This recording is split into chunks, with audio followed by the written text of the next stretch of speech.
Actually global sourcing expo বাংলাদেশে যে first টাইমের জন্য হচ্ছে, এটার উদ্দেশ্য হচ্ছে আমাদের যে প্রোডাক্ট, হাই কোয়ালিটির প্রোডাক্ট আমরা বিদেশে এক্সপোর্ট করি, এটাকে ওয়ার্ল্ড মার্কেটে আরও এটা পরিচিতি বৃদ্ধি করে এবং এক্সপোর্ট আরও দিন দিন বৃদ্ধি করা। বাংলাদেশের এক্সপোর্ট সেক্টরটি যেন আরও বৃদ্ধি পায় এবং বাংলাদেশের সোর্সিং ডেস্টিনেশন হিসাবে এটা পরিচিতি পায় ওয়ার্ল্ড মার্কেটে, সেটার মূল উদ্দেশ্য। আমরা এখন বর্তমানে আমাদের লেদার গুডস অ্যান্ড ফুটওয়্যার সেক্টরে মূলত আমরা এক্সপোর্ট করি ইউরোপ এবং আমেরিকাতে এবং জাপানে এবং ইন্ডিয়াতে। আমরা ওয়ার্ল্ড ওয়াইড আরও এটা আমাদের পরিচিতি বাড়াতে পারি, আমাদের এক্সপোর্টটা বৃদ্ধি করতে পারি এই এক্সপোর মাধ্যমে।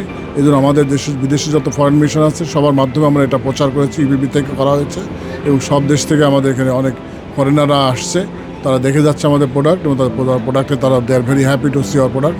ইনশাল্লাহ আমরা আশা করতেছি আগামীতে এই প্রোডাক্টটা এই শোটা বারবার যদি আসে, প্রতি বছর যদি হয় এখন থেকে রেগুলার প্রতি বছরে, তাহলে এটার মাধ্যমে আমাদের দেশের পরিচিতি আরও বাড়বে, আমাদের প্রোডাক্টের পরিচিতি বাড়বে, সেক্টরের পরিচিতি বাড়বে, এক্সপোর্টটা বৃদ্ধি পাবে। ফুটওয়্যার সেক্টরে অ্যাকচুয়ালি সোর্সিং এক্সপোর মাধ্যমে বলা এখনই it's very early to talk about the sourcing expo, because the first time হচ্ছে।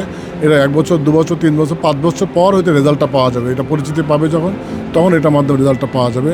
এখানে যারা আসতেছে তারা মূলত বায়ার, প্রোডাক্ট বায়ার, তারা বাংলাদেশ থেকে জুতা, ব্যাগ, হ্যান্ডব্যাগ, নন লেদার শুজ এগুলো কেনার জন্য তারা আমাদের দেশ থেকে আসে।